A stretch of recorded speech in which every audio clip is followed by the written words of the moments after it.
छत्तीसगढ़ी गीत मन के फरमाइशी कार्यक्रम लोक रंजनी सुनैया हमर जम्मू संगवारी मन ला हमर राम राम जय जोहार। संगवारी हो हम फिर भेंट परे हन आप मन के मयारू कार्यक्रम लोक रंजनी में और एमे आप सुनथाओ अपन पसंद के छत्तीसगढ़ी लोकगीत और हम आप मन तक पहुंचात हन आप सब श्रोता मन के फरमाइश करता मन के नाम मन ला। तो सुनवाबो आप मन ला छत्तीसगढ़ी आप मन के फरमाइशी लोकगीत और पढ़बो आप सब श्रोता मन की ईमेल और फरमाइशी पत्र मन ला। तो ईमेल और पत्र मन बर आप मन ला धन्यवाद करत अब कार्यक्रम शुरू किया जाए और आप मन ला सुनवाया जाए आप मन के पसंद के ये पहला छत्तीसगढ़ी लोकगीत कार्यक्रम लोक रंजनी माँ। और एकर फरमाइश करता श्रोता मन के नाम बताए ले पहले हम आप मन ला बता दें इलाकाइन हावे कौशल कुमार भानु और साथी मन। पसंद करता हमारे श्रोता मन के नाम हावे बोरसरा नैलाले प्रमोद कुमार साहू भीमा वैभवी विनोद विभूति अंशु बबली प्रियांशु साहू दोतरंगी भाटा पाराले हीरामणि वर्मा पारसमणि वर्मा पुष्पेंद्र मणि वर्मा नोखीलाल वर्मा चंद्र प्रकाश वर्मा लोकेश वर्मा और तुषार वर्मा संतोष केसरी उर्मिला केसरी प्रियंका केशरवानी और शुभम केशरवानी देवकर बेमितराले छिच्चा महासमुंदले अदालत दास वैष्णव मानस सतीश वैष्णव ऋचा गायत्री वैष्णव और भीषम दास मानिकपुरी। ईमेल करिए हमारे श्रोता मन के नाम हावे मेघा पारा चिल्फिले शुभम दीपांशु पटेल दिव्या पटेल दीपावली पटेल दीपक पटेल संतोषी पटेल राम कुशल पटेल टेकलाल पटेल और आर के पटेल जुनवानी दुर्ग ले सुरित रमेश साहू तारा विद्या साहू जितेंद्र किशन साहू सुनीता ऋषिवन साहू हिरेंद्र नीलकंठ साहू चंद्रहास संजीव त्रिलोक साहू रणजीत सिंह साहू ग्राम भिलोरी 52 लाख जिला बेमेतराले देवव्रत राघवेंद्र साहू रोहिणी डागेश्वरी साहू खुलासा देवी साहू छविता पूनम साहू भामिनी साहू विधि दीपिका साहू कविता सृष्टि साहू रिद्धि सिद्धि साहू और हेमंत कुमार साहू जिला नारायणपुर ले दिनेश्वरी बंजारे मनीष कुमार बंजारे देवरी भाटा पाराले मुकेश कुमार रजक युवान रजक हाव्या रजक तनु रजक टानिया रजक और नित्या रजक भंवरपुर बसनाले राधेश्याम देवांगन चंपा देवांगन राजू नेहा और जगदीश देवांगन कमल विहार रायपुर ले रतन जैन कोकिला जैन वैभव जैन और चिराग जैन कन्नेवाड़ा ले देवेंद्र कुमार सोनवानी लक्ष्मी गीतिका गुड़िया श्रद्धा साहू पीएल सोनवानी अटल रेडियो श्रोता संघ वार्ड 20 साकरा सोमनी जिला राजनांदगांव ले नारायण लाल साहू कुलवंती देवी साहू देवेंद्र प्रताप साहू नेहा देवी साहू वीरेंद्र कुमार साहू प्रणय कुमार रुद्रांश प्रताप खपरी कुटेला भाटा दुर्ग ले रेवाराम साहू दुर्गा प्रसाद साहू चेतन लाल साहू टिकेश्वरी साहू गंगा देवी साहू कौशल्या देवी साहू राहुल कुमार साहू मोहित कुमार साहू और प्रतीक कुमार साहू। ये जम्मू श्रोता मन सुनना चाहे हवे ये लोकगीत।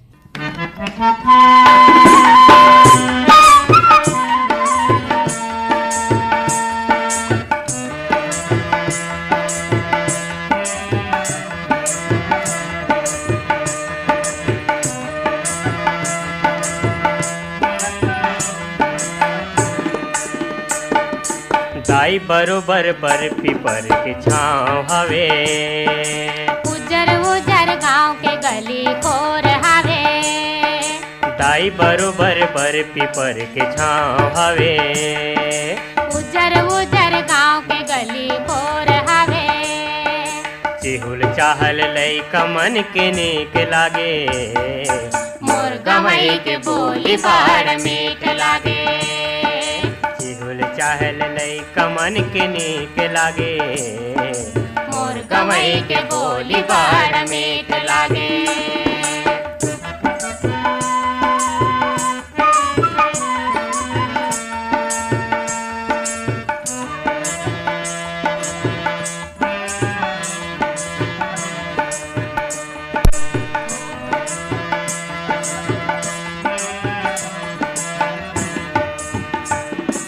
मधुवन कसिया में रैया बागे बगैचा कोयली मिठ गीत गावे रे कोयली मिठ गीत गावे रे कोयली मिठ गीत गावे रे गुर तुर छैहा संगे मोहे पुरवैया नैना मानींद आथे रे नैना मानींद आथे रे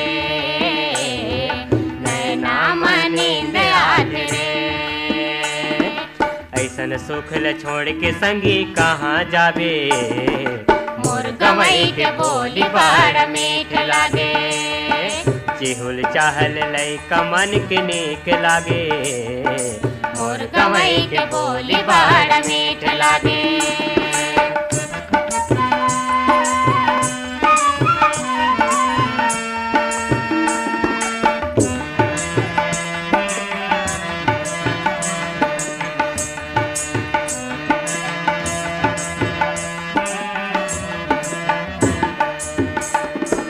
पावन कुटिया जस भोरी भोरी घरे कुरिया सोहे देवाला रे। सोहे देवाला रे। सोहे देवाला रे। गली गली माचे संगी रामे रमैया कौन बाचे आला रे। कौन बाचे आला रे। कौन बाजे आला रे। आगे तिहार जमो झूम नाचे। मोर गवई के बोली बड़ मीठ लागे। चाल लइका मन के नीक लागे। मोर गवई के बोली बड़ मीठ लागे। संगवारी हो अपन गांव खोर ले दूर रहिया हमर श्रोता मन ला ये गीत ला सुनत अपन गांव के बर पीपर नदी तरिया और लोग लेका मन के चेहर चहार हर सुरता आगे सोही। ऐसन सुघर सुघर छत्तीसगढ़ी लोकगीत बर फरमाइश करे बर आप मन ला बहुत बहुत धन्यवाद। अगला गीत भी बहुत सुंदर और सुघर आपन फरमाइश भेजे हो संगवारी हो। एकर फरमाइश करता श्रोता मन हमला भगवती साहू के स्वर में ये लोकगीत सुने के फरमाइश करीन हावे। करही भदर ले कुमारी लोचन विद्यार्थी शारदा निर्मलकर गिन्नी गुड़िया लल्ली पुरुषोत्तम निर्मलकर चांदी चौक गंडई पंडरियले पवन कुमार सेन प्रभा देवी सेन लक्की विक्की नानू रविंद्र रौनक सेन वार्ड नंबर 3 संजय मैदान रायगढ़ रोहित जयलक्ष्मी ऋषभ अंश लक्ष्मी अनूपपुर मध्य प्रदेश ले जयमंत्री केवट जतरिंगी ले भागवत वर्मा शांति देवी और लीलावती विनीता पीपरपारा पालचुआ मुंगेली ले उत्तरा दिवाकर परमेश्वर दिवाकर भानु प्रिया दिवाकर योगिता दिवाकर नितिन दिवाकर वंशिका दिवाकर अडार नांद घाट ले माखन वर्मा चांदिनी राहुल गोपी भूपेश और दीपेश वर्मा कर्मा चौक लोहारी डीह कवर्धा ले अशोक कुमार साहू लीलेश्वरी साहू खुशांत साहू निशांत साहू पद्मा टॉकीज नेपाल नगर मध्य प्रदेश ले सुदर्शन शाह पल्लवी शाह प्रखर शाह कुशल शाह नीति शाह सुरभि शाह अश्विनी शाह मंगलाबेन शाह और राजेंद्र जी शाह। पत्र लिखत हावे बेमतरा ले सुरेश सारथी पूर्णिमा सारथी नवागढ़ कटेल ले नारायण प्रसाद वर्मा चंद्रकांत वर्मा सीमा शारदा और दामिनी वर्मा गौशाला पारा रायगढ़ ले विपिन कुमार गुप्ता रीना नेहा ईश्वर अंशु गुप्ता कनेरा मोहल्ला पटियाला ले मुकेश बत्ता नीलम बत्ता नितिन पलक करण गीतू निहारिका हार्दिक और वंश बत्ता इंदिरा विहार रायगढ़ ले अकरम नूरजहां डब्लू नूरजहां सईद नूरजहां वसीम नूरजहां वलीउल्लाह नूरजहां बदरू वली अंसारी फर्जू वली अंसारी फर्जी वली अंसारी बुलंद शहर ले लुधियाना पंजाब ले अमरजीत सोनम कौर परमजीत आदिबा कौर भाटापारा दत्तरिंगी ले द्वारिका प्रसाद वर्मा किशोर कुमार वर्मा दीपक कुमार वर्मा और जावेंद्र कुमार वर्मा हटौद बाजार लाहौर ले कमलनाथ पटेल राकेश कुमार पटेल समीर पटेल और राजकुमारी पटेल।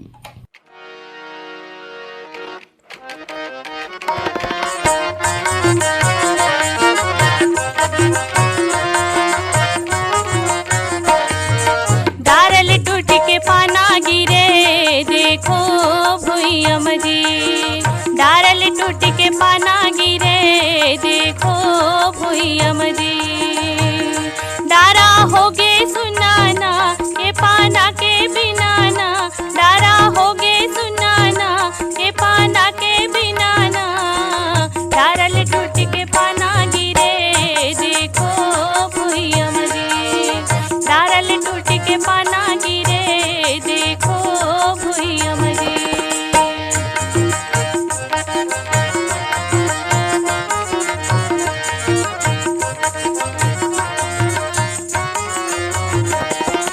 नहीं आवे बरोड़ा थोर को पानी बदल नहीं आवे जी।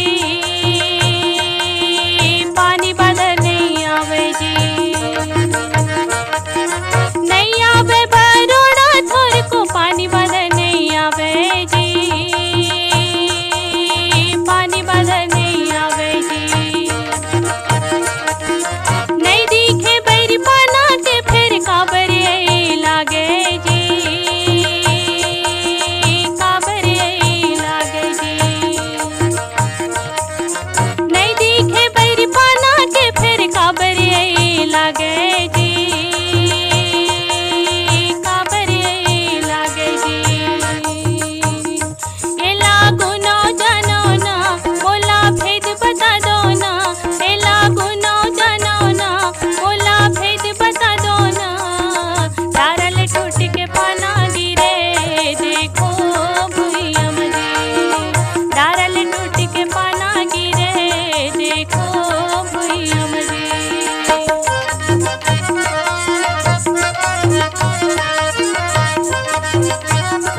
ओखर के है मबुड़े जी चंदा सुरजुए ना ओखर के है मबुड़े जी डारल टूट के पाना गिरे देखो भुइयम जी डारल टूट के पाना गिरे देखो भुइयम जी।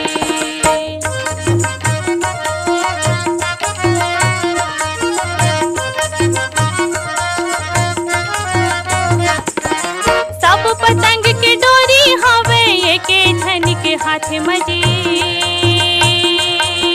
ये के झन के हाथ मजी सब पतंग के डोरी हवे ये के झन के हाथ मजी ये के झन के हाथ मजी। छत्तीसगढ़ी फरमाइशी गीत मन के ये कार्यक्रम लोक रंजनी आप सुना था वो आकाशवाणी रायगढ़ ले। और अगला फरमाइशी गीत आप सुनहु आप सबके पसंद माँ अनुराग ठाकुर और कविता हिरकनी के स्वर में। एक बार फरमाइश भेजिन पत्र के माध्यम से दो तिरंगी भाटापारा ले नोखेलाल वर्मा, हीरामणि वर्मा, पारसमणि वर्मा, पुष्पेंद्र मणि वर्मा, ग्राम बंगला मटिया बालोद ले शिव कुमार अंगारे, अंजनी त्रयंबिका, लीना, अंशुमाला और आशुतोष अंगारे, भुरशुदा छत्तीसगढ़ ले भगवानी, संतोषी, चिराग सेन, चंद्रप्रकाश, नेहा सेन और गजेंद्र सेन, श्री झूलेलाल कॉलोनी रायगढ़ ले लक्ष्मण बाधवानी, विमला बाधवानी, हर्ष खुशी, शुभम बाधवानी और कन्हैया लाल तीर्थानी, हरदेव लाल पारावाड़ सिमगा ले रमेश कुमार यादव, माया यादव, रिंकू सन्नी, कोमल यादव। ईमेल भेजत हवे ग्राम पीपरलोड सरगांव छत्तीसगढ़ ले दीपेश वर्मा, पूनम वर्मा, ज्योति और शिवांश वर्मा, कांकेर संबलपुर ले भागुराम यादव, ज्योति यादव, योजस्वी यादव, आर्यनगर कोहका भिले ले उत्तम सिंह जंघेल, मुरत जंघेल, अनिल कुमार, अजीत कुमार, आयुष जंघेल और नंदिनी जंघेल, धमधा ग्राम सुखरी कला ले अमित जंघेल, शकुन जंघेल, आरुषि, ओशिका, आदित्य जंघेल और अंजलि, खमरिया बिलासपुर ले साबित खान, धर्मेंद्र प्रजापति, सावित्री देवी, प्रतीक कुमार, गणेश धाम परसुली पोस्ट खेरथा बाजार ले जितेंद्र दास मानिकपुरी, मिलव दास, जयदास, देवेश दास, धनवंतिन बाई और मोतिम बाई मानिकपुरी, ग्राम मिचका सोंढूर नगरी ले भूपेंद्र नाग, पूर्णिमा नाग, लिखेल नाग, तरुणदीप नाग, नयागंज वार्ड भाटापारा छत्तीसगढ़ ले विष्णु साहू, पूरब साहू, वीरा साहू, हर्ष साहू, कुमकुम साहू, योगेश्वरी साहू, बागबहरा भदरसी ले पन्नालाल सेन, खुशबू सेन, तारा सेन, कौशल सेन, हटरी चौक विलायगढ़ ले खीक राम देवांगन, रजनी देवांगन और प्रियंका देवांगन, सुंदरपारा रुहानसी ले डगेसर राम साहू, नूतन साहू, गौरव साहू और घनश्याम साहू।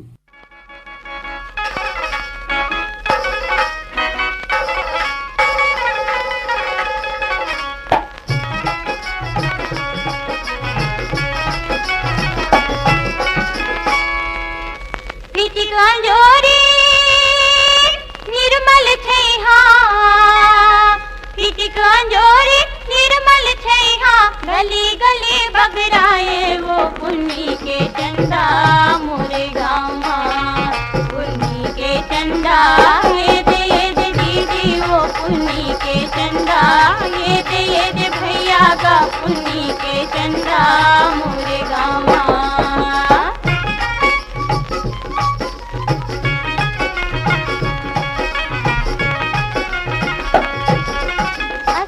महीना लूका चोरी खेलत कूदत नाचे सावन लागे कुन दुल्हन कस डोलिया बैठे छाके भादो के महीना हिंदर महले भादो के महीना हिंदर महले तेने ना झमकाए वो पुन्नी के चंदा मोरे गाँव।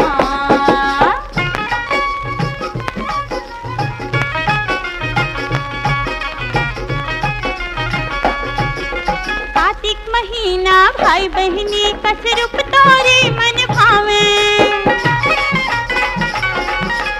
अगहन पुत तोरे महिमाला बरन बरन सब हारे कुमार महीना घर घर मोती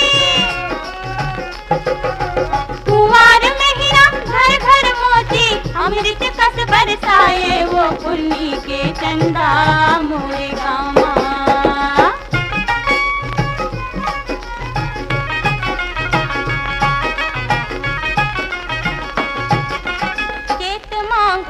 चटक चांदनी तीर्थ बरत पुन बाटे जेठ औ बैसाख मसी तल जुड़ महवार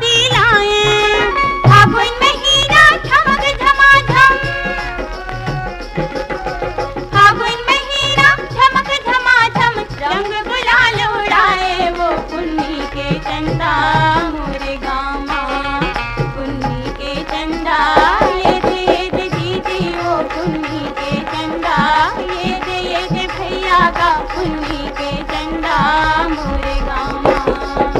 किटिक अंजोरी निर्मल थे हाँ गली गली बगराए वो पुन्नी के चंदा मोरे गाँव माँ। पुन्नी के चंदा ये दे दीदी वो पुन्नी के चंदा, ये दे भैया का पुन्नी के चंदा मोरे गाँव माँ। पुन्नी के चंदा मोरे गाँव माँ, पुन्नी के चंदा मोरे गाँव माँ, पुन्नी के चंदा मोरे गाँव माँ। कार्यक्रम लोक रंजनी आप सुनत हवो आकाशवाणी रायगढ़ ले। और चंदा और सूरज के हमारे जीवन में बड़ महत्व है संगवारी हो। और उसनहा चंदा के जो पुन्नी है ओकर भी बड़ महत्व है हमारे जीवन में। जम्मू व्रत त्योहार ला यही बेरा में रखे गए हवे। और कार्यक्रम लोक रंजन में अगला जो गीत है धोरबा राम और दुखियाबाई के गाए हुए है। एकर सुने बर हम तक अपन फरमाइश भेजे वाले हमारे श्रोता मन हवे जुड़वा चौक कोष्टापारा सारंगपाल ले भागवत प्रसाद, सुनैना, पिंकी, यश, प्रियांश, तनिकी, नीला, चंद्रवती, युवराज सिंह और रामचंद्र जी देवांगन। देवरी भाटा पारेले गन्नूलाल रजक, के आर साहू, अश्विनी वर्मा और गणेश मिस्त्री। भाटा पारेले दान सिंह रावत, पद्मिनी रावत और शुभम सौरभ रावत। खट्टी महासमुंद ले मोती तिवारी, हेमलता तिवारी, अर्जुन तिवारी और भारती तिवारी।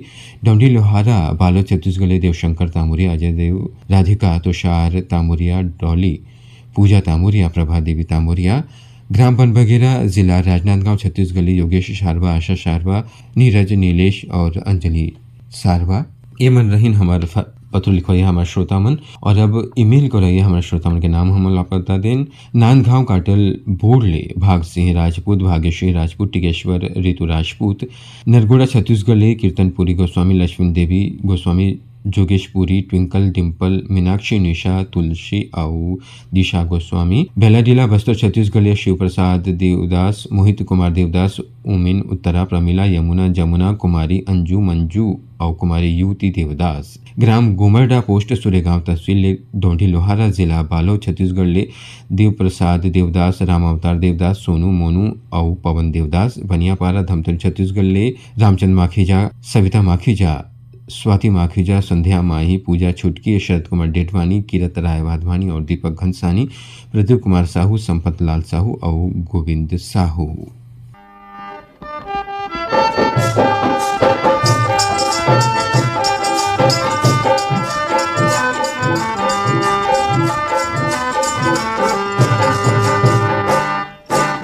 पारा पारा बजे नगारा रे, गाँव का पारा पारा बजे नगारा रे, गाँव का पारा पारा बजे नगारा रे।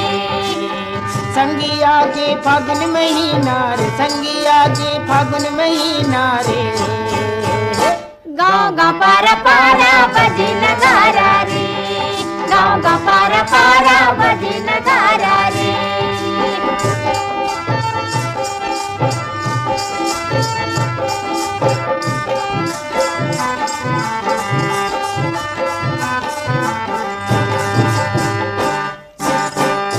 मोरे परसा फूले, कारी कोयली कूके, अरे हाँ कारी कोयली कूके।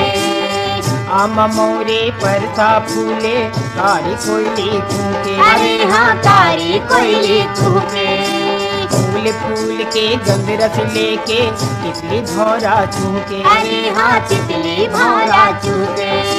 फूल फूल के गंध रस लेके तितली भौरा चूके, अरे हाँ तितली भौरा चूके।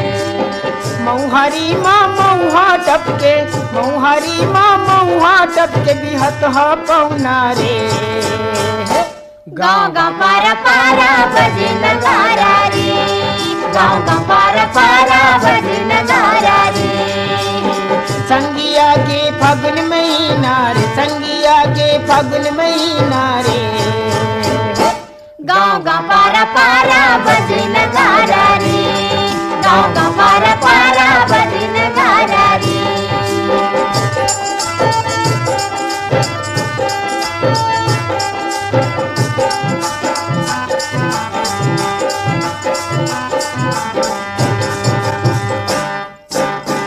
सियान बुढ़ा जवान मस्ती माँ मतंग है। अरे हाँ मस्ती माँ मगन है।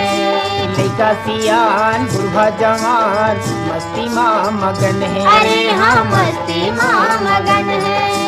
नाचे गावे धूम मचावे मन मनवा उमंग है। अरे हाँ मन मानवा उमंग है। नाचे गावे धूम मचावे मन मनवा उमंग है। अरे हाँ मन मानवा उमंग है। हंसी ठिठोली से बुझा लो, हंसी ठिठोली से बुझा लो मन के तिसनारे। गाँव गाँव पारा पारा बजे नगारा रे। गाँव गाँव पारा पारा बजे नगारा रे। संगिया के फागुन महीना रे, संगिया के फागुन महीना रे। गाँव गाँव पारा पारा बजे नगारा रे। गाँव गाँव पारा पारा बजे नगारा रे।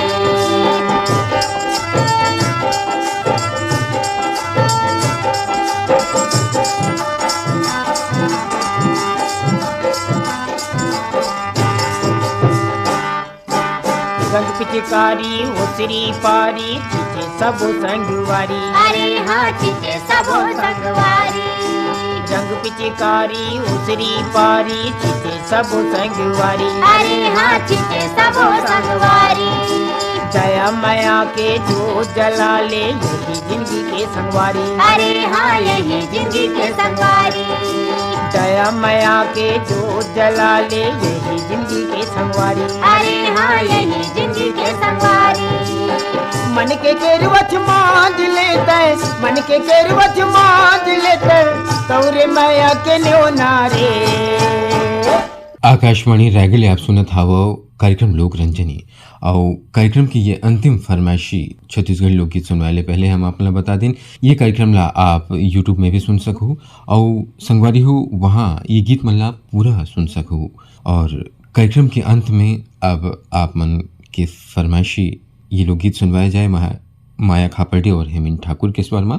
सुने भर ईमेल भेजोए हमारे श्रोता मन के नाम हावे रानीगांव नगरी जिला धमतरी ले खिलेश कुमार साहू, चित्ररेखा साहू, शुभम सेजल साहू, पलारी छत्तीसगढ़ नितेश कुमार देवांगन, दुर्गा प्रसाद देवांगन, पराग पूनाराम देवांगन और कृष्णा देवांगन, छत्रपति संभाजी नगर ले राजेश साबले पाटिल, राजीदीप राजेश, राशि राजेश और शीतल राजेश, रिंगनी छत्तीसगढ़ ले दिनेश वर्मा और करुणा वर्मा, डोंगरगांव ले राष्ट्रपाल गजबीय, राधिका गजबीय, अनिष्का और तन्मय, बिलाईगढ़ ले रोशन देवांगन, कौशल्या देवांगन, हेमलता, डिम्पल देवांगन, लोरमी चचेड़ी छत्तीसगढ़ ले कमलकांत मरावी, प्रमिला मरावी, नेहा मरावी, पुष्पराज मरावी और ऋषभ मरावी। इंदिरानगर रायगढ़ ले पत्र लिखत हावे शेख अब्दुल सलीम, बेगम परवीन बानो, अब्दुल जमीर, मोहम्मद अलीम, आसिफ नईम राजा, बेलर गांव ले मिथिलेश देवांगन, मधु देवांगन, हिमांशु और अंकित देवांगन, छेदूलाल यादव, सीता यादव, अर्चना, अरुणा यादव, अनुराधा और अल्पना, छनुलाल यादव, अनुराग, अभिषेक, अलका, अनामिका, बलदाऊ, रानू, खुशी, प्रवीण साहू और सीएल यादव रायपुर ले रिंगनी छत्तीसगढ़ के हमारे श्रोता मन के नाम हम बता दें। और अब सुनाओ कार्यक्रम के ये अंतिम फरमाइशी छत्तीसगढ़ लोकगीत। चलो बहिनी जाबो अमरैया माखेले बरघर मुंदिया। चलो बहिनी जाबो अमरैया माखेले बरघर मुंदिया। चलो बहिनी जाबो अमरैया माखेले बरघर मुंदिया। चलो बहिनी जाबो अमरैया माखेले बरघर गुंजिया।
चुकिया आमा के चटनी ओही माथुर धुन बाजे दरिया के पानी दारे चुरो कुआं के पानी कुआं जी राधे बैसाख में राधे हो भरमा बड़ी रखिया चलो जागो चलो बहने जाबो अमरैया माँ खेले बर घरे घूमिया चलो बहने जाबो अमरैया माँ खेले बर घरे घूमिया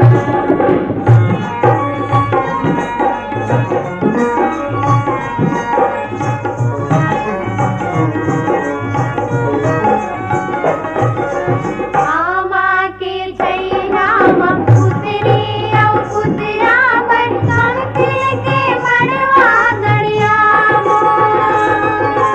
माटी के दिया माटी के दिया तेरा हर रे मड़ावो नहीं लागे बाजा बाजनिया नहीं लागे मारे जनिया चलो जाबो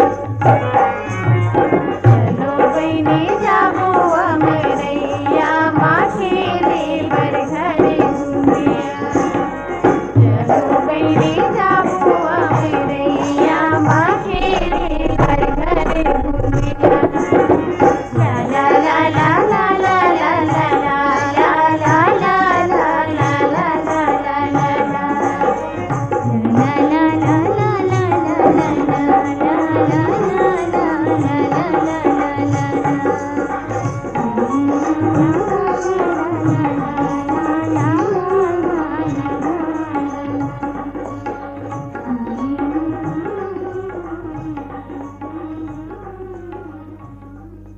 चलो संगवारी हो दाई दादा हो, अब कार्यक्रम लोक रंजनी के समाप्ति के समय हो चले हैं, तो देवो मेला विदा। राम राम, जय जोहार।